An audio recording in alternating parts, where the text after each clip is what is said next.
Good morning mga boss. So welcome back sa ating YouTube channel mga boss. For today's video mga boss, share lang natin sa inyo mga boss ang durian diri sa area no. Dagko na kay mga boss. Dulitan na to mga boss. Para kita mo. Ano ni mga boss? Kapit na harvest oh. Yan mga boss. So gwapo kayo no. Dulitan pala to ha. Yan mga boss. So ito na ang kuan mga boss oh.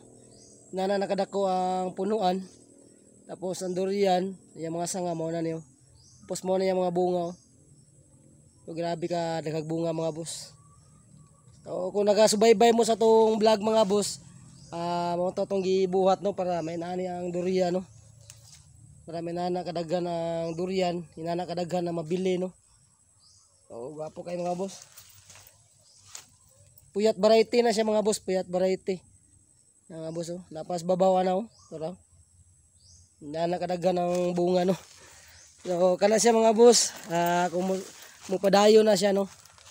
Estimate na ko na mohali na og mga nasa kuan guro. Sa 5,000 ko per kilo na no. Estimate lang na ako na mga boss. Comment lang mo sa atong vlog mga boss kung pila halino na ng bunga no. Estimate na ko na bunga ni 2, 4, 6, 7, mga 600 tinta no kabuk bunga. So kato lang mga boss, salamat mga boss o paki-subscribe sa itong YouTube channel mga boss.